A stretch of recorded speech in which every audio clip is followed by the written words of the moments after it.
였는지라.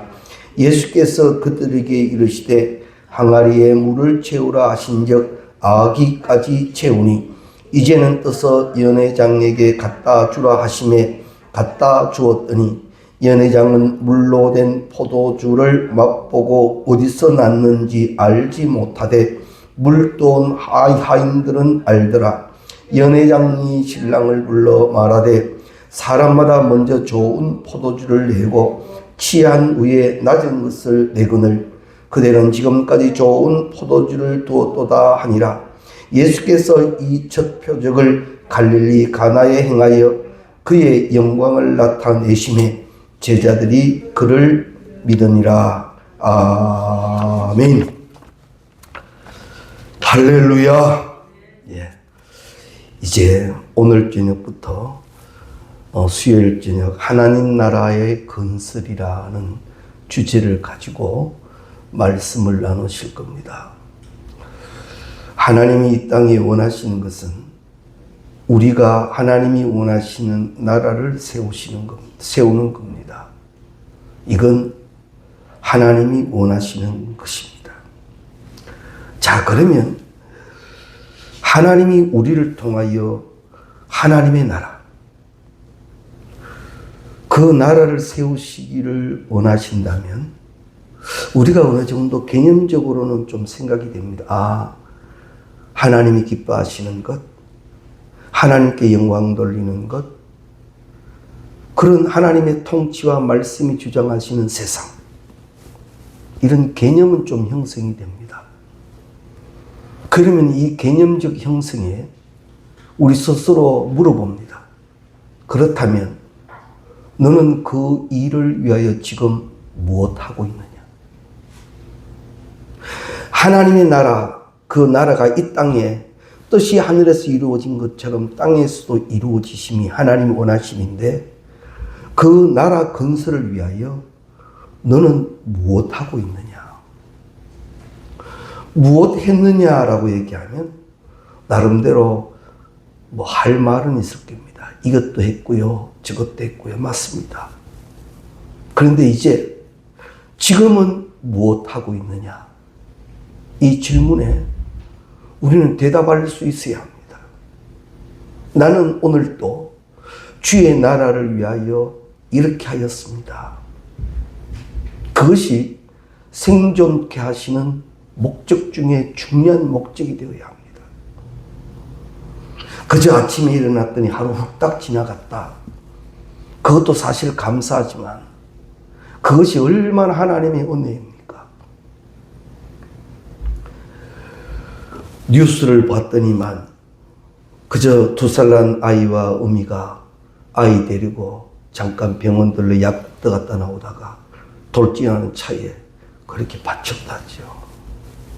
아직도 의식이 없다지요. 순간입니다. 그럼에도 나는 오늘 너무나 평범한 하루였지만 하나님의 은혜 가운데 지켜졌고 여기 있는 거예요. 그러면서 우리에게 묻습니다. 너는 오늘 하나님의 나라를 위하여 무엇하였느냐? 이 질문은 우리가 날마다 되어줬으면 좋겠습니다. 그러면 아마 상급도 더 많이 기록되겠죠. 나는 오늘 또 이러한 일을 하였다. 그 의식이, 신앙적 의식이 우리 가운데 있어야 합니다.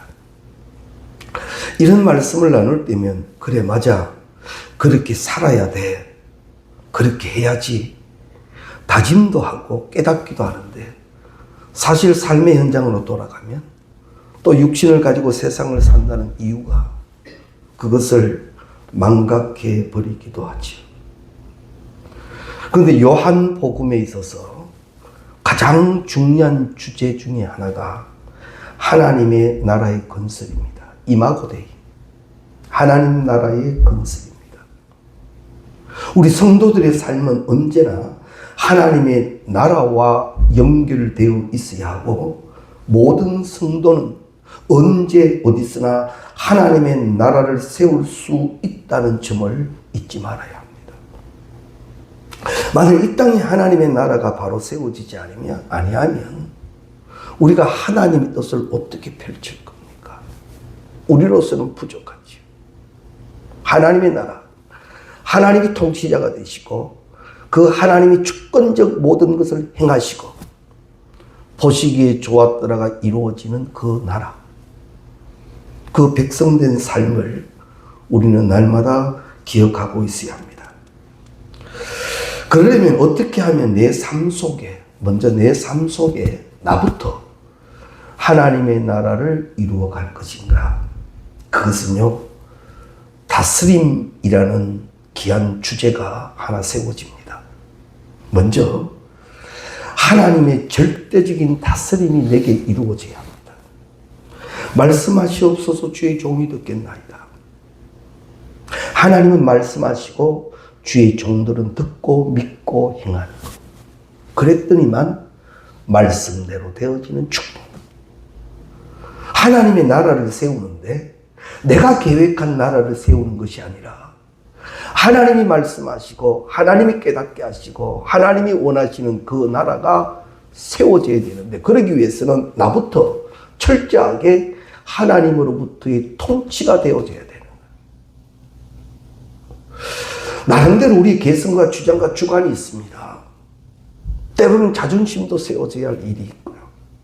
그러나 하나님이 말씀하시면 모든 것이 다 내려지고 다스려져야 된다는 거죠.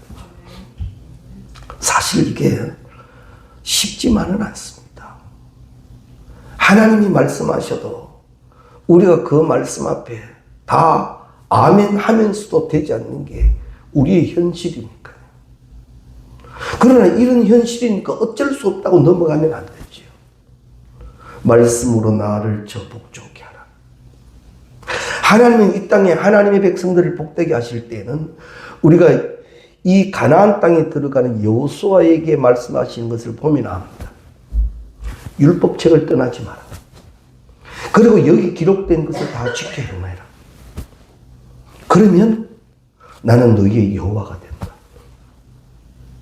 이게 하나님 나라 백성들이 사는 비결이에요. 그래서 세상 끝날까지 1.1획도 바뀌지 않는 말씀을 우리 가운데 미리 주셨고, 너는 말씀대로 살아라. 네 신앙의 기준이 네 경험이 아니다. 항상 너의 신앙의 기준은 말씀이다. 나라도 그렇지 않습니까? 헌법이라는 게 존재합니다. 법이라는 건 굉장히 중요한 거거든요. 성문화된 법은 굉장히 중요합니다. 우리 신앙적 하나님의 나라에는 말씀이 모든 것의 최우선입니다. 그래서 하나님은 철저하게 여호수아에게 명령하시죠. 말씀대로 살아라. 우리 주일날 또 말씀을 나누었습니다만, 이스라엘 백성들이 말씀대로 하면 하나님의 강력한 역사가 그들에게 나타나는 거예요. 가나안 땅에 들어가는 이스라엘 백성들을 보고, 야, 이스라엘 백성들이 온다 소식만 듣고도 도망갑니다. 가나안 땅을 정탐했던 정탐꾼들의 보고에 의하면 저들은 감히 우리가 상대할 수 없는 대상자라고 얘기했잖아요. 저 가나안 땅에 있는 사람들은 우리와는 비교도 안 된다라고 그렇게 보고를 하지 않았습니까? 이제 여호수아가 이 가나안을 진군해 가는데 바로 그 사람들이 이스라엘이 온다는 이야기만 듣고 미리 도망을 갑니다.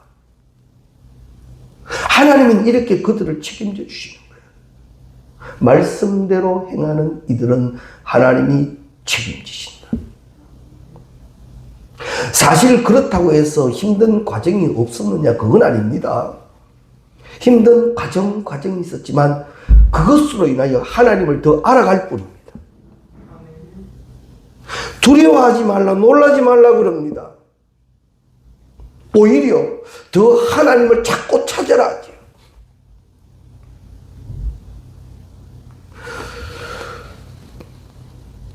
우리가 말씀을 앞에 놓고 자꾸 다른 것으로 하든지 말씀을 변질시켜 갈 필요가 하나도 없습니다. 하나님의 말씀은 풀어져야 아는 것만은 아닙니다.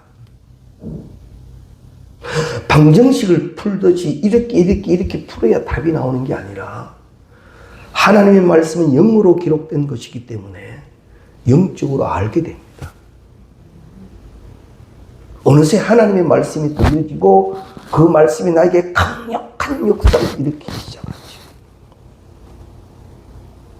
그래서 먼저 우리가 다스림의 역사, 하나님이 날 다스림에 있어서 우리가 그것이 잘 되어져야 합니다.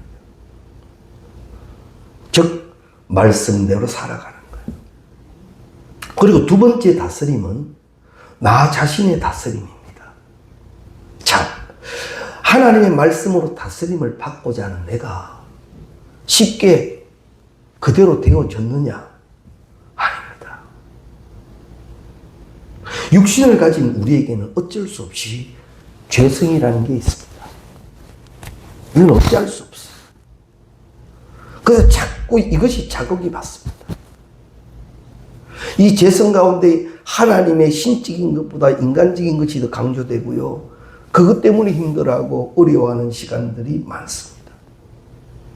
그건 하나님이 인간을 다스리실 때 인간을 로봇처럼 어떤 AI의 어떤 그런 물체처럼 이렇게 해. 그리고 그렇게 되도록 만들어 놓으신 인간이 아니라 인간에게는 자유의 의지가 있습니다. 말씀하시는 하나님에 의해서 내가 순종하는 몫을 가지고 있다 이 말이죠. 그런데 우리가 우리 스스로 나 자신을 다스려야 하는 것은 하나님의 말씀 앞에서는 날마다 나의 생각을 자꾸 다스려야 합니다.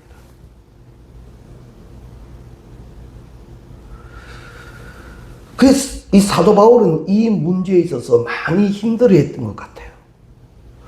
내가 지금 주의 일을 하고 있는데, 내가 주의 말씀을 전가하고 있는데, 사람들에게 기적과 이적과 표적도 행하고 있는데, 사실 내가 나를 못 이기고 있는 사도 바울을 자신이 발견한 거죠. 그래서 뭐라고 하죠? 예수 외에는 다른 것은 다 배설물로 여기겠다. 내게 원치 않는 것이 신앙적으로 원치 않는 것이 내게 자꾸 있습니다. 그래서 예수님은 이 부분에 대해서 어떻게 가르치셨는가 하면 그걸 애통해라 하라 하셨죠. 하나님이 원치 않는 것이 네게 있는데 왜 그걸 그냥 두고 사냐. 우리 말씀의 거울 앞에 우리를 가끔 하나님이 세우셔서 많은 것을 보고 깨닫게 합니다. 보고 깨닫는다고 끝나는 건 아닙니다. 이걸 씻고 닦고 고쳐야 합니다. 그러기 위해서는 참 많은 시간이 필요하죠. 주신 자유의 의지니까 내 마음대로 할 수 있는 부분이 많습니다. 그러나 철저히 말씀과 은혜에 따라 쫓아가는 자원하는 심령에게는 하나님이 약속된 복을 주시죠. 그래서 하나님의 복은 이미 우리 가운데 복으로 임했습니다만 이 복의 은혜를 다하시는 것은 성경이 많이 가르쳐 놓으셨어요. 우리 자체가 하나님의 은혜고 축복인데 여기에 하나님이 축복을 더하시려고 자원케 하시고 충성케 하시고 하나님의 많은 것들로 영광 돌리게 하시는 거요. 그게 복이 쌓이는 거죠. 그 복이 어디까지 가느냐? 갑절로 간다는 거예요. 그 하나님을 우리는 믿어야 합니다. 그래서 나를 향한 하나님의 다스림과 세상으로 달려가는 내 몸을 쳐서 우리는 늘 복종시켜 나갈 줄 알아야 합니다.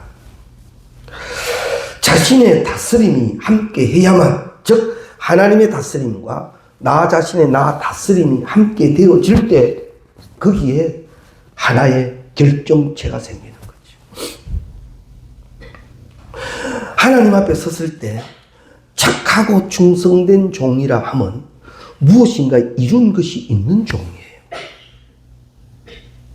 그저 예수님 믿었다고 해서 착하고 충성된 종은 아닙니다. 착하고 충성된 종이라는 것은 그것으로 주의 것을 행한 자에게 붙여주시는 축복입니다. 그래서 우리는 받은 복으로만 살아가는 것이 아니라 그 복으로 하나님이 원하시는 목적을 감당하기 시작해야 돼요. 그러면 하나님이 상급을 주실 때 하늘나라에 가서 죽은 이후에만 축복을 하시느냐? 아닙니다. 땅에 기름진 복도 약속되어 있습니다. 성경에 기록되어 있습니다. 시절을 쫓아 과실을 맺게 하시는 축복이 반드시 있습니다.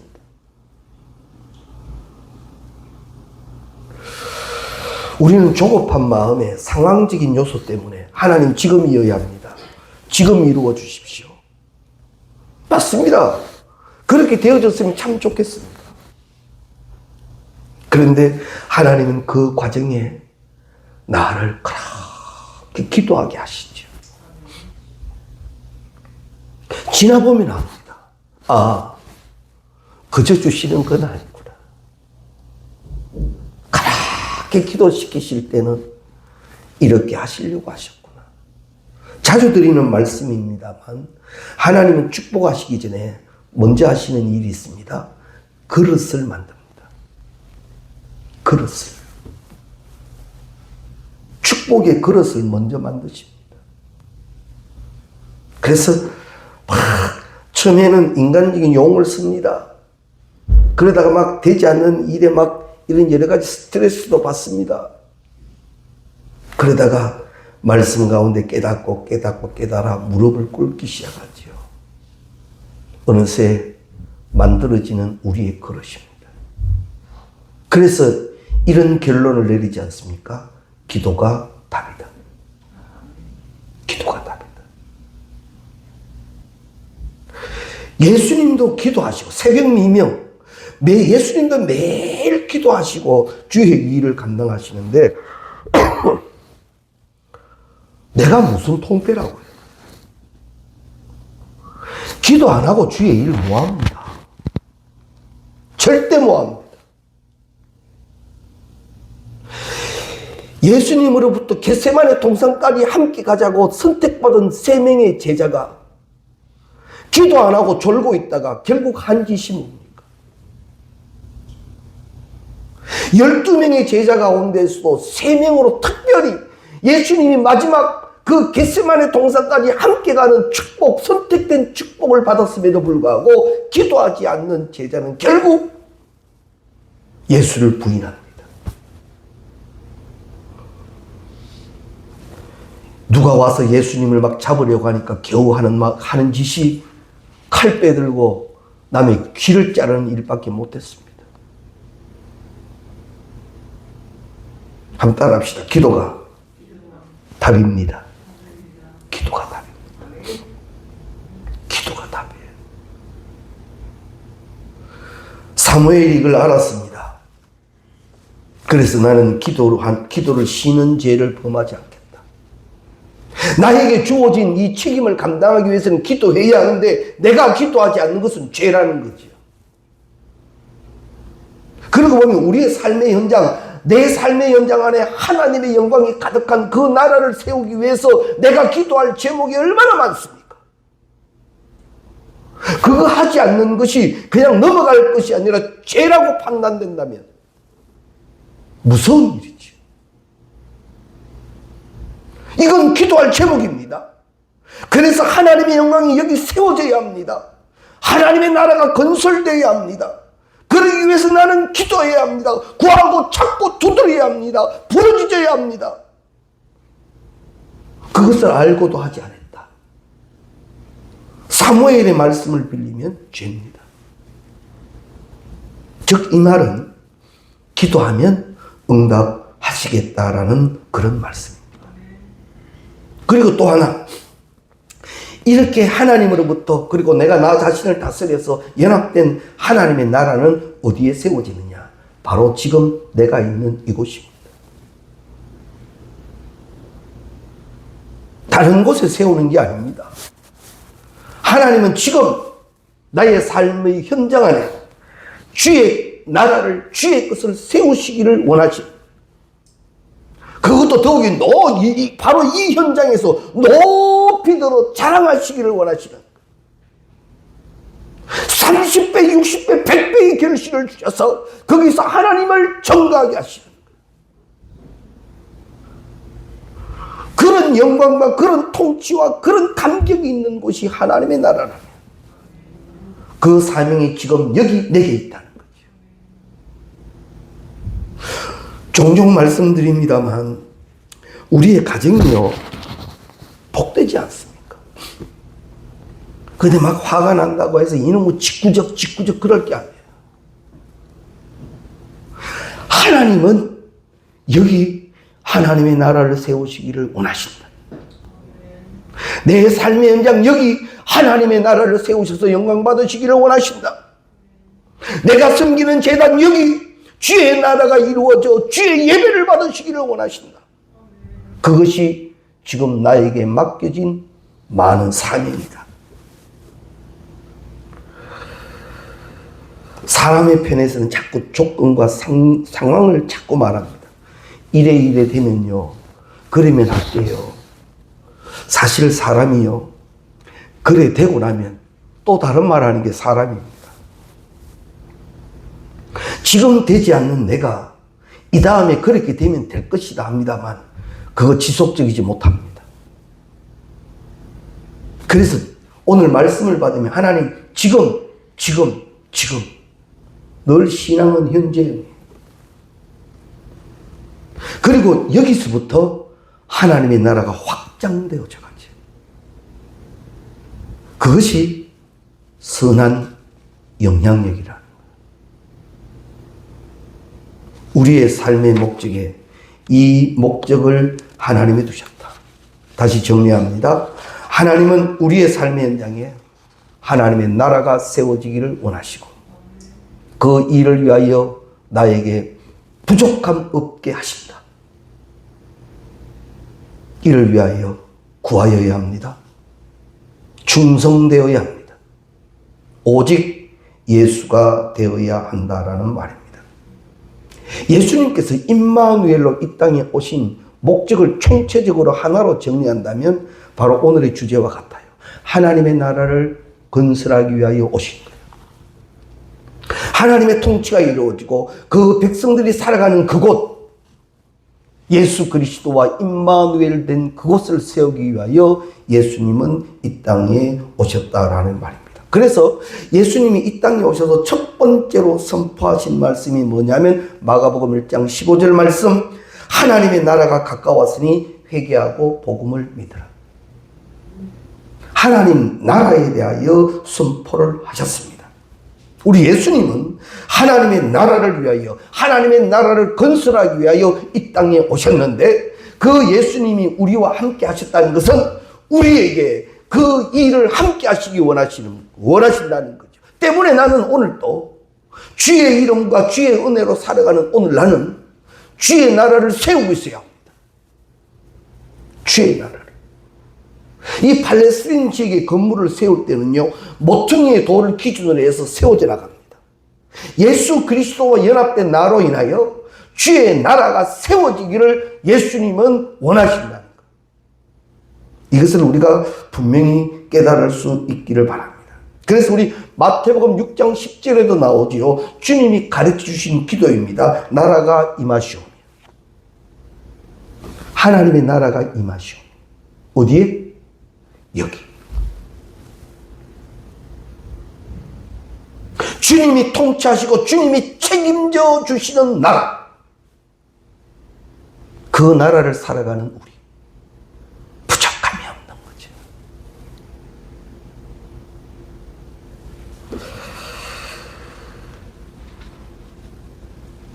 그래서 하나님, 우리 예수님은 하나님의 나라를 건설하기 위하여 이 땅에 오셨는데 오셔서 중요하게 하신 일 중에 하나가 제자들을 택하시는 일이었습니다. 제자들을 왜 택하셨는가 하면 하나님의 나라를 세우기 위하여 그 제자들을 택하셨다라는 거죠. 그래서 택하여진 자는 먼저 하나님의 나라에 대한 올바른 개념이 정립되어져 있어야 합니다. 말씀드렸던 대로 하나님이 되시는 나라. 우리 신앙생활 하면서도 하나님의 자리에 내가 올라갈 때가 얼마나 많다고요. 나도 모르게. 말씀 위에 내 많은 생각이 올라갈 때가 얼마나 많다. 그 날마다 그때마다 이래야 되면 하나님, 나는 주의 백성입니다. 이 나라는, 백성이 살아가는 이 나라에는 주의 말씀이 바로 세워져야 하는 나라입니다. 말씀으로 나를 복종케 하여 주옵소서. 그 초대교회가 이 하나님 나라 개념이 분명하니까, 이게 살아가는 방식이 다르죠. 막 서로가 다 나눕니다. 어디 가든지 예수입니다. 목숨을 내놓고 그 일을 합니다. 그러면서 그들은 기뻐했다죠. 이것이 하나님 나라의 삶이다. 우리도 이걸 인정해야 합니다. 신앙생활에서 좀 힘들 수 있습니다. 그때 이것이 하나님 나라의 삶이다. 이렇게 성화시키게 되면 그것으로 인하여 어렵고 시험 드는 것이 아니라 그것으로 인하여 감사하고 기뻐합니다. 그것이 사도 바울의 삶이지 않습니까? 혹독하고 힘들었습니다. 그러나 이것이 하나님의 나라를 세우는 일이니까, 이것이 하나님의 나라를 살아가는 백성된 삶이라면 기꺼이 감당할 수 있음이 감사이지요. 그런데 하나님은 바울의 힘든 그 과정을 통해서도 증거가 있게 해놓으셨더라는 거죠. 그래서 우리가 때로는요, 힘든 시간을 만납니다. 어처구니 없는 시간을 만나기도 하고요. 그때도 하나님 나라라는 개념을 잊지 마십시오. 아니다. 이 상황, 이 기분, 이 감정 때문에 하나님의 나라가 허물어질 수는 없다. 하나님의 나라는 그럼에도 불구하고 세워져야 할 목적을 내게 두셨다. 그러면 하나님이 다 지키셔요. 내가 해야 할 일은 내가 해야 하도록 하시지만 내가 하지 못하는 부분에 대해서는 하나님이 책임지십니다. 참 오묘하신 하나님의 시거든요. 그래서 하나님의 나라가 이런 나라이니까 그 나라를 세우기 위해서는 나 또한 이렇게 참여되어야만 한다라는 하나님의 나라와 그 백성된 개념이 우리 가운데 있어야 한단 말입니다. 하나님의 나라와 그 백성이기 때문에 이런 상황을 지나가고 있지만 이 상황은 하나님이 책임지신다.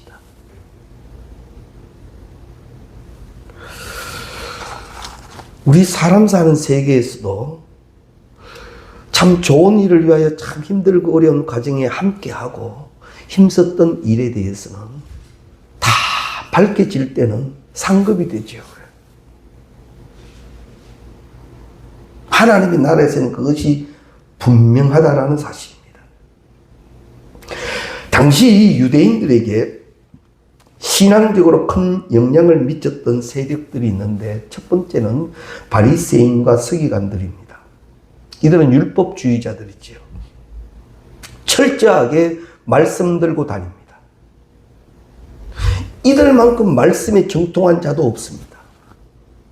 말씀으로 풀이해주고 말씀으로 깨닫게 해주고 말씀으로 다 할 줄 압니다.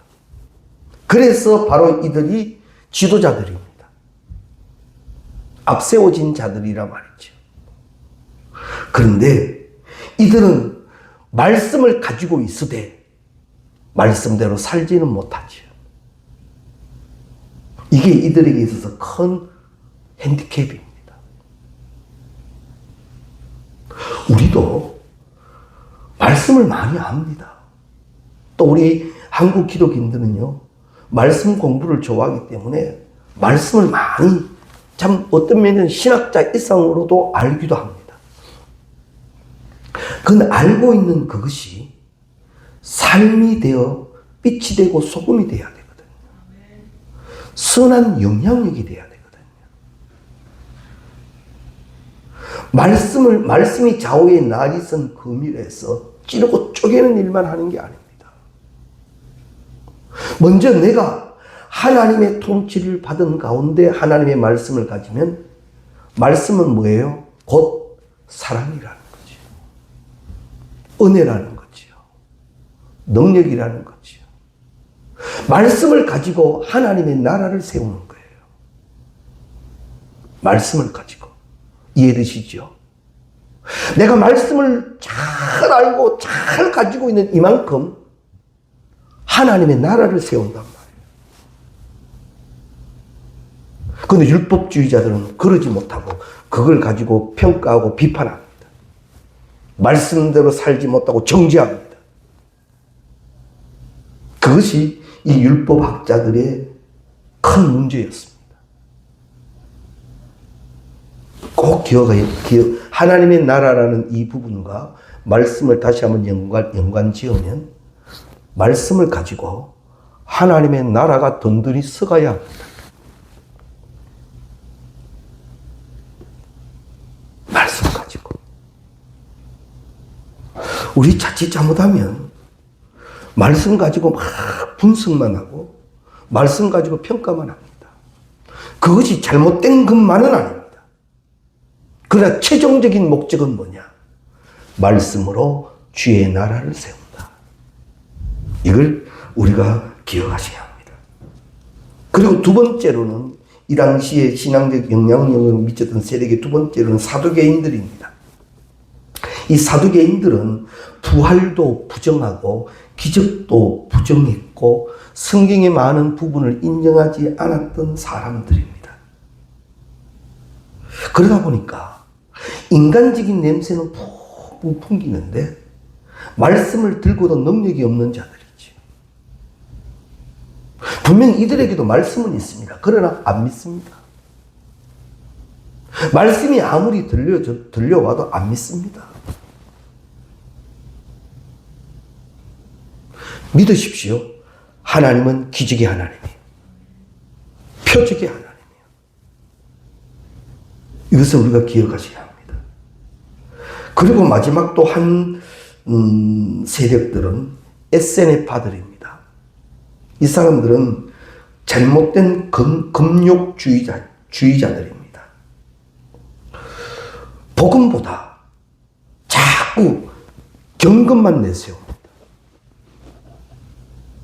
그러다 보니 그것이 막 절대적으로 막 이 금욕까지, 너 그런 생각했나? 너 잘못됐다. 너 죄지었다. 결국 정죄하게 되는 거죠. 하나님의 말씀은 복음입니다. 그것으로 찌르고 쪼개기도 하시지만 찌르고 쪼갤 때는 하나의 단서가 있습니다. 삼회고 감사져야 합니다. 그래야 말씀입니다. 그래야 복음이고요. 잘못된 것은 찌르고 쪼개 고치시지만 분명히 삼회고 감사십니다. 그래야 복음입니다. 그래야 은혜고 그래야 선한 영향력이 됩니다. 우리는 시대적 사명이 있습니다. 하나님의 나라를 세워나가야 할 시대적 사명이 있다는 것 꼭 기억하십시오. 오늘 본문 말씀으로 이제 돌아가면 예수님의 기적 가운데 첫 번째 기적이 바로 오늘 이 본문 말씀입니다. 우리가 잘 아시는 갈릴리 혼인잔치의 비유입니다. 표적이라고 하시지요. 표적이라는 말은 무엇인가 하면 주님이 행하신 기적의 신적 의미를 담는 걸 표적이라 합니다. 주님께서 행하신 기적의 신적 의미를 담은 게 표적이라는 거예요. 기적이 일어났는데 하나님의 은혜 가운데 나타난 기적이 표적이라는 거예요. 그러면 기적과 표적을 하는 구별하는 데 좀 쉬우실 겁니다. 세상에서도 기적이라고 하는 일들이 있습니다. 세상 사람들이 말하는 기적이라는 일들이 있어요. 우리 대한민국도 그러지 않으면 한강의 기적, 이 말을 쓰죠. 그것이 하나님의 신적 의미가 담겨지지 않으면 표적은 못 됩니다. 성경이 말씀하시는 표적은 기적에 하나님의 신적 의미가 담겨진 걸 표적이라고 한다라는 그 말씀입니다. 때문에 기적 자체가 중요한 것이 아니라 그 안에 담긴 하나님의 심정이 무엇인가를 파악하는 게 더 중요합니다. 기적만 바라는 우리가 아니라 이 기적을 통하여 하나님은 무엇을 원하셨을까? 이것까지 우리 생각해야 된단 말이죠. 하나님 나에게 기적을 주십시오. 표적을 주십시오. 왜 하나님이 나에게 기적과 표적을 주셨지요? 여기에 담겨진 하나님의 진짜의 목적은 무엇인가? 그건요, 결론적으로 또 말씀드리면 하나님 나라가 세워지는 일이에요.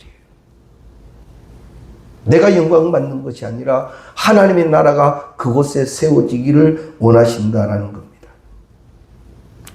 우리 예수님께서 행하신 이 표적 가운데 첫 번째 잔치집이 나오지 않습니까? 이 잔치집이라고 하면 한번 그 분위기를 살펴보면 기쁨과 설레임이 가득한 곳입니다. 잔치집입니다. 그리고 거기에 신랑이 있고 신부가 있습니다. 축복받아야 할 자리입니다. 그래서 성경에 보면 신랑 대신 주님이 오실 때 우리는 신부입니다. 신랑과 신부가 만나서 기쁨이 있어야 합니다. 그런 곳이 이 잔치집인데 그 비유로 첫 번째 표적을 말씀하여 주신 거예요. 그런데 우리가 잠시 생각해 보면 예비 신부들은 보면 왜요? 그날 드레스 한번 이쁜 거 입어보겠다고 밥 안 먹습니까? 밥 안 먹습니다. 좀 이래 날씬하게 나오려고 밥 안 먹어요. 그리고 막 이거 뭐예요? 이거 마사지 이거 막 받아요. 그날 화장 곱게 나오라고. 거기에 투자하는 비용이 많지요. 자, 잔칫날이 되었습니다. 거기에 우리 예수님이 신랑으로 오셨고 나는 신부입니다. 나는 그 신랑 예수를 위하여 준비하고 있어야 합니다. 준비한 만큼 기쁩니다. 준비한 만큼 그 잔치집이 더 아름답고요. 만일에 우리 상상도 안 되는 일이죠. 결혼식을 갔는데 신부가 깨대대하게 해가지고 머리도 빗지도 않고 화장도 안 하고 자다가 잠옷 입고 나와가지고 신부 자리에 섰다. 이거 허용되지 않는 거 아닙니까?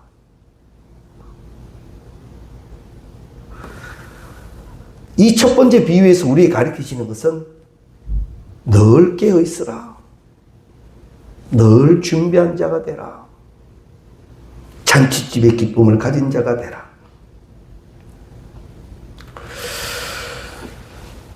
주님 예수 다시 올 때 그대는 영접할 예복이 있는가? 그대 몸은 거룩한 곳 성전에 들어갈 준비가 됐는가? 우리 준비하고 있어야 된다고요. 기름을 준비한 다섯 처녀처럼 늘 준비되어 있어야 합니다. 때문에 신앙은 현재형입니다. 내일 할게요. 아닙니다. 지금 준비하는 그만큼이나 주의 나라는 든든히 세워지고 있다는 것을 꼭 기억하셔야 합니다. 그리고 잔치집은 신랑과 신부가 기뻐하는 것처럼 예수와 함께 기쁨을 누리는 곳이라는 것이죠. 로마서 14장 17절입니다. 하나님의 나라는 먹는 것과 마시는 것이 아니요 오직 성령 안에 있는 의와 평강과 희락이라. 하나님의 나라는 먹는 것과 마시는 것이 아니요 오직 성령 안에 있는 의와 평강과 희락이라. 로마서 14장 17절 말씀. 하나님의 나라는 그런 나라예요. 내가 지금 하나님의 백성으로 하나님의 나라를 살아가고 하나님의 나라를 세우는 존재라면 이것이 있어야 돼요. 이것이 의와 평강과 희락이에요. 기도의 제목이 됩니다. 한마디로 말하면 하나님의 나라는 성령 충만한 곳이 된다는 거죠. 모일 때마다 감사하고 기쁘고 그 나라가 날마다 확장되니까 주의 영이 막 채워나가기 시작하죠. 그런 역사. 그래서 요한복음 15장 11절 말씀에 보면 내가 이것을 너희에게 이름은 내 기쁨이 너희 안에 있어 너희 기쁨을 충만하게 하려 함이라. 하나님의 나라를 세우고 그 나라를 살아가는 사람은 예수로 인하여 되어졌기 때문에 막 기쁨이 있는 거예요. 샘솟듯하다 그러지. 말씀을 잘 정리하십시오. 나는 그러해야 하고 그렇게 다스려져야 합니다. 그러할 때 진정 하나님의 나라가 세워진다라는 겁니다. 때문에 예수님이 그 모든 것의 원천이라면 우리가 그 예수를 믿고 살아갈 때 예수로 인한 그것이 넘쳐나야 합니다.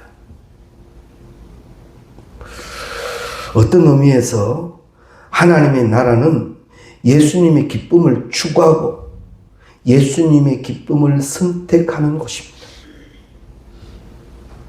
그것을 추구하고 그를 위하여 그걸 선택하는 곳이 하나님의 나라라는 거예요.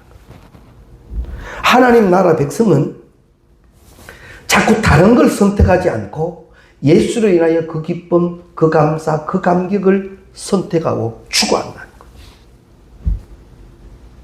그러면 예수는 그것을 이루어 주시는 거예요. 그래서 앞서 말씀드린 대로 하나님의 다스림, 내가 나를 다스림. 이것이 신앙 안에서 잘 이루어져야만 합니다. 자, 말씀을 정리할게요. 하나님의 나라는 다른 누구에게 맡겨놓은 나라가 아니라 지금 나를 통하여 하나님이 세우시기를 원하시는 나라이다. 이걸 결론 지으십시오. 하나님의 나라는 네가 세워야 하는 나라가 아니라 지금 나로 세우기를 하나님은 목적하셨다. 그래서 충성하십시오.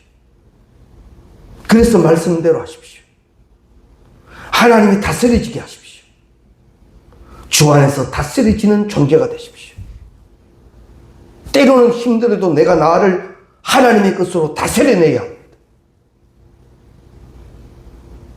그리하면 하나님의 나라가 세워진다. 하나님 앞에 가면 너로 인해서 나의 나라가 이만큼 세워졌단다. 너가 세운 하나님의 나라가 이만큼이었단다. 그게 있어야지. 하나님 나라 건설. 다시 한번 오늘 첫째 날입니다. 나라 하나님의 나라를 세워야 할 목적이 있는 자다. 다른 선택은 없다. 주의 나라를 세우고 그 나라가 임하시옵소서. 그런 기도가 날마다 되어지는 우리가 되시기를 주의 이름으로 축원합니다. 259장 찬송 드리겠습니다.